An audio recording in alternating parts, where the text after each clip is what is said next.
Good day, viewers. Today I want to run through some words that would typically confuse me when I speak in English. I encountered them when I read. What I would do was to underline them. Other times I would write them down, and I found it useful and it has helped me a ton. And I figured, why not tell you about it? Why not tell you about that? Because if they confused me and sometimes still confuse me, it is there is a possibility that you also have that confusion. I figured it is better to talk about it.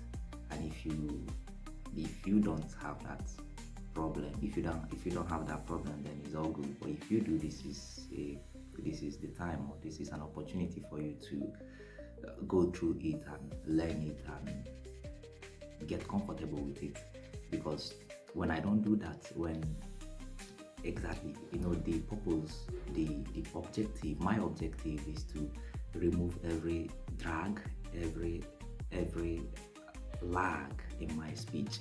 And what I notice is that there are certain words that, because I don't know how to pronounce, because I'm not so sure about them, when I'm speaking, I'm always using in public, because when I'm speaking with my friends, it's all calm and good. But when you are speaking in public, you become conscious to a higher level. And now, those crazy words you don't know how to properly employ in sentences might pop up, and if you don't know them, if you don't know the how to use them, it is possible for you to select another word. But in the process of selecting another word, there is a lag.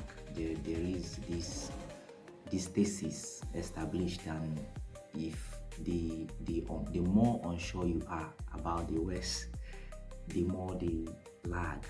So yeah, I figured if you work on eliminating these lags, you are going to be more fluent, you're going to be more at ease with the language, okay? And just for a bonus, I notice these days I sense I use would properly. But it's all calm. So all right, so not all of them are words. As a matter of fact, I will start with the first one, which is their feet and inches. Okay, hopefully I put them up in my screen so that you understand what I mean. But when I'm reading a book, I made this when I was reading a book. Again, I suppose it was Jordan Peterson's Beyond the Order, and there was a place I sense, so there was a place he made use of feet. Okay, so whenever you are talking about feet, you have to use one apostrophe. Okay, one apostrophe. That apostrophe is not really an apostrophe. It is prime. It symbolizes prime, to the best of my understanding. So if you want to say 12 feet, okay, instead of writing out the 12 feet, you just say 12 prime. Okay, you just say 12 prime or 12 apostrophe in quotes. Okay, and if you want to use inches, you now write two primes. So 12 inches becomes 12 with two apostrophes, if that makes any sense. So obviously you don't run into this one when you speak on a regular basis, but when you read, and when you read, which is where you would, if when you read, you will run into, and the book you're reading has a word, has a symbol such as this. At times people just skim through it. Other times they will just pronounce it as apostrophe. Other times they won't even know what it is. They read it as 12 apostrophe or whatever, however they read it. But it means prime. Okay, and yeah, 12 feet and then 12 inches. All right, let's go to the next one. The second word that confused me and still confuses me at times is how to employ the past tense of shine, because it is a tricky verb, right? It is very tricky. Shine, obviously, to shine my car, not to shine my shoes. Okay, I shined my shoes. That's the past tense. Okay, I shined my shoes. That's the past tense. But then, if you are talking about the sun, it becomes tricky, because it's no longer shined. The past tense is no longer shined. The past tense now is shown. Okay, the sun shone yesterday. The sun shone yesterday. Let me find other examples. The torch shone in the torch shone in the dark. Her face shone with joy. Okay, the other one, he shined the car. She shined the silverware. Okay, these are examples I got from ChatGPT. But I'm saying I'm saying that to say there was a point when I would be confused. I was confused. I wouldn't know which one to use. And I know it might look, perhaps you don't have that problem and I'm talking crazy, but yes, once I run into sentences, once I'm making a sentence and I run into that particular moment where I am supposed to use shown, I will take a deep pause, and then to avoid embarrassment, I will start another sentence afresh and avoid using shown. And over time, the idea of shown and shined became vague in my mind. I could no longer create a distinction between the both, and because I had them in my mind and I couldn't record them. I hope I'm still communicating. At times I would run into these problems while speaking in public, and in the past I would tell myself when I get home I would resolve them. However, when I get home, it would be difficult for me to record them, and that's how that problem will lay dormant. Okay, and you cannot record them when you want to record them to make that correction.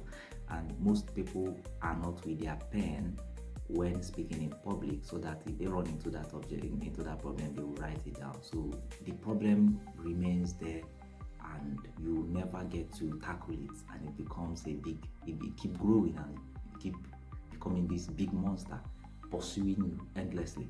Okay, yeah, and I tackled it by reading. The more you read, the more the probability that you will run the author, you will use such a term, and then you will know it. That's one effective way of solving this sort of problems. Then another way of solving this problem is also to speak to yourself. Like I would say, when you speak to yourself, the probability that you would run into it comes up, because speaking to yourself is basically practicing and speaking in public, and you do that for a long period of time. You run into some of these words, and then you correct them, and then your influence increases in it. All right, so yeah, so that's that. Then forgo. Obviously I use forgo in my speech, but I hardly use forwent, which is the past tense of forgo. I understand it is formal, okay, because I believe I ran into that when I was reading a book, and I asked myself, I've never used this in speech. Is there a reason I don't? I'm not even comfortable using it in a speech. As a matter of fact, the first time I ran into it, I said forwent, and forwent looked so bizarre. I wasn't sure if it was even correct to a degree. But obviously, your knowledge of English tells you that the past tense is went, but then you are still scared to employ them in your speech. You still can employ them in your speech. However, it is formal. Okay, but when you write, it becomes a beauty. When you write, you write, you use it in your write-up, and it looks magnificent, although albeit formal. But you can't use it in your write-up. Okay, so forwent deliberately. Forwent means deliberately chose to go without something desirable. All right, it is formal. So I'm going to read out some examples for you. She forwent desert. He forwent sleep to study. They forwent comfort and slept on the floor. I forwent coffee this morning. We forwent the shortcut for safety. She forwent makeup. I love that one. We forwent the shortcut for safety. It looks like a sentence I would employ soon in my speech. So he forwent his salary for a month. They forewent celebrations after the win. I forewent social media for a week. She forewent buying new clothes. Okay, so that's forewent. You can use it. My my objective is to make sure to assure myself by using them regularly that these words are okay, albeit formal. But when the rubber meets the road and I'm forced to employ them and I'm forced to employ them in speech, there's no need to be scared. You just throw it in with the assurance that it is correct, albeit formal. Okay, so the next one, you wouldn't believe this, but I had issues with, not that I had issues, but debt.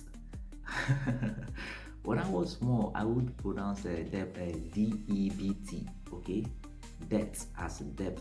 Obviously, when we were small, I believe most people made that mistake. Like I would always say, if I made that mistake when I was small, then there is a likelihood that everybody made that mistake when they were small, or most people, not everybody, most people made that mistake when they were small and then they were corrected, okay, and then they learned how to properly say the word.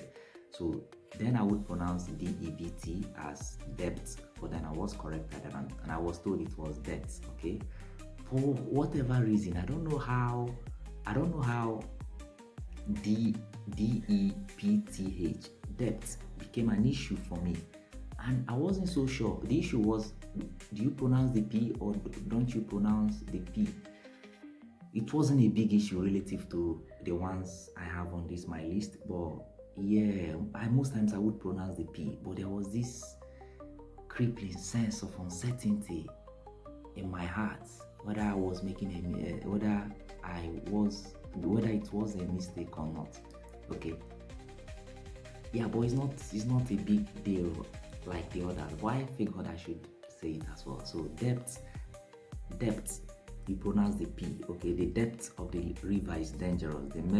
We measured the depth of the well. This pool has a depth of 8 feet. Okay, all right. Now let's come to the beauty. Let's come to the beautiful ones. Breathe, breath, bait, bat. Classic examples. I still to a degree make that mistake when I'm not conscious of myself while speaking. I've seen my colleagues make that mistake.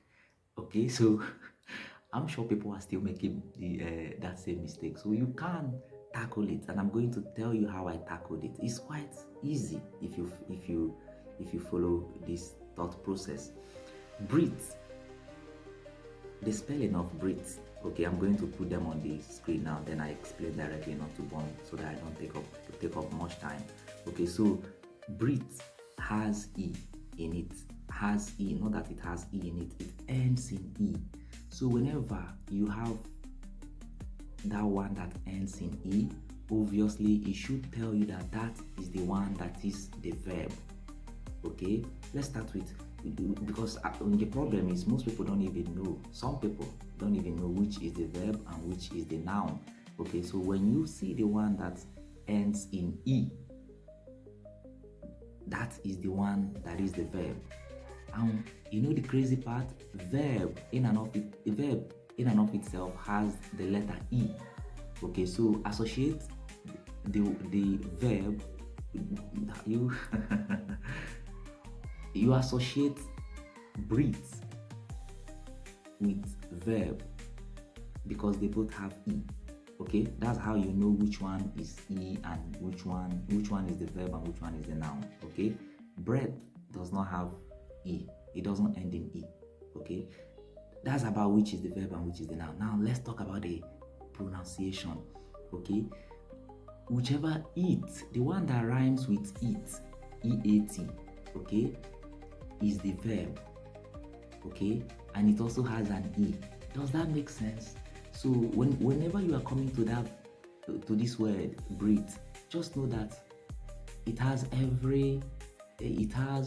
all to do with eat, the verb eat. Okay, it is pronounced like eat, breathe, and then it ends in E, breathe, and then it also means that it is the verb, because verb has an E in it.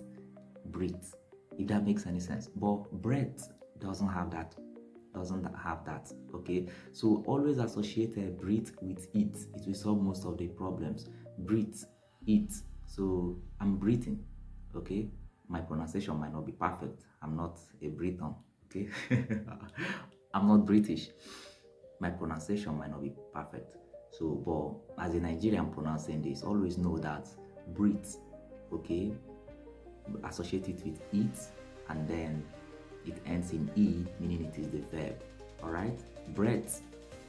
Once you are hearing that air sound, know that it is the noun. My breath stinks.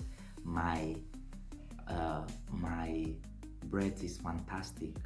I like. I wanted to say I like your breath. How do you like someone's breath? Okay, but you get my point. So let's make progress. Now. The next one is bait and bat. Okay, and it is still another classic. You know how we associated breathe with it. We now associate bait with the past tense of it, ate. Okay, just know that bait ends in E, and that means that it is the verb. It's only the verb form that ends in E, bait, and it rhymes noun no longer with it, but with the past tense of it, ate. Okay, so whenever you are writing and you are unsure, because when we are writing we are not sure of when to add the E. So whenever we are writing and you're unsure which one should I add the E or not, okay, know that the verb, if it is the verb, you add the E. Okay, if it's not the verb, you don't add the E. And then you talk about the pronunciation. The verb rhymes with it. Okay, so breathe and bait, they all like to eat and eat, if that makes any sense. Okay, so yeah, bait. I'm baiting. I saw a colleague.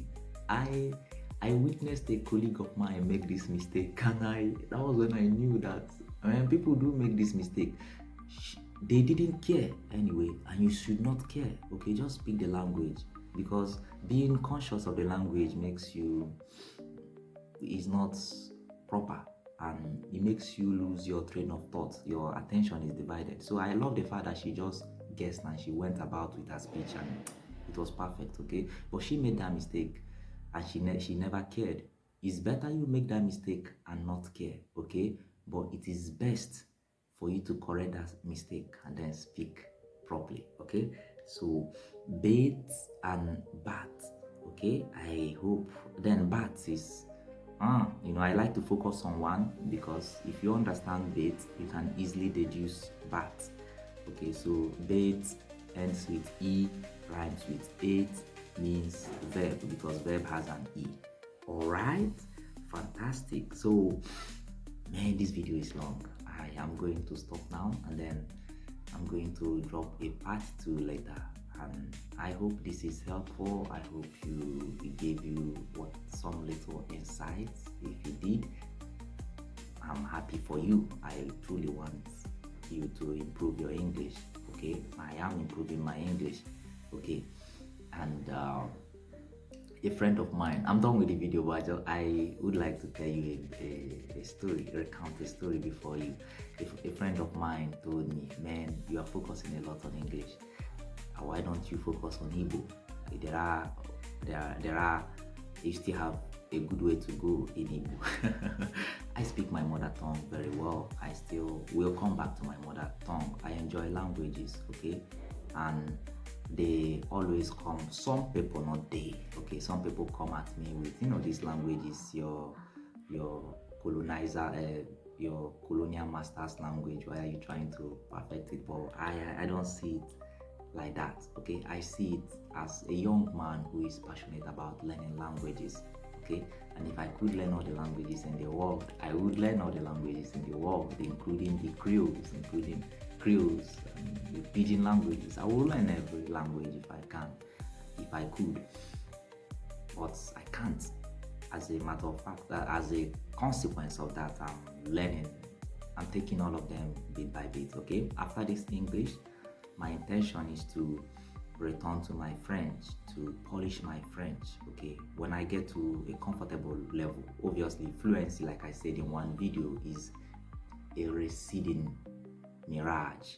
The more you pursue it, the more it recedes. But there is a goal I set for myself, and once I attain that goal, I will shift my attention from English to French, and then to Spanish, and then to Portuguese, and then to my language, and then to Yoruba, and then to Hausa, and then to even Japanese. I like Japanese. And then to other languages. I catch fun, I have fun with these languages. Okay, it makes me happy. I'm passionate about them. It gives me joy. So I guess that's the purpose of life, the unending pursuit of your objectives, of following your passion. Okay, what you are passionate about, and deriving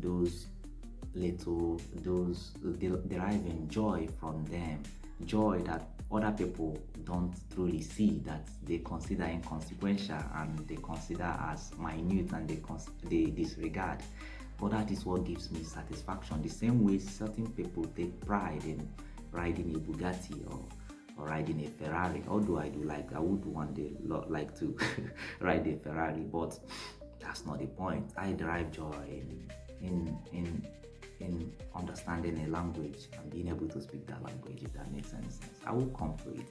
So to my friend, who is asking me, or to anyone who asks why not focus on your mother language, on your mother tongue, I will focus on my mother tongue. As a matter of fact, the people I teach English, the people I teach Igbo, I teach Igbo, and the people, when I say I speak with a correspondent, it's not as though we speak English all through. We speak Igbo, and we speak pure Igbo, because when I want to speak a language, I love to speak that language. I don't like the idea of speaking Igbo, mixing it up with English. Okay, although that is the case mostly in this modern time. But when I practice with my correspondents who truly want to learn Igbo, I dive deep into Igbo, and I eliminate every English, okay, to a degree that even starts looking bizarre, okay. But that is that. I teach Igbo, and I know Igbo, and I read Igbo, and I am Igbo. Okay, I'm a beast in Igbo. But we'll come to that. There's no need saying it. We'll show it, okay. We show it, and then you see it, and then you feel it, and then you understand it, okay. But step by step, first things first, I need to polish my English for not just the fact that I love it, but for the satisfaction it gives, and for professional reasons, okay. We'll come to all of that, okay. That's why we are here, and that's why I have this YouTube channel, okay. So thank you for tuning in, and have a beautiful day.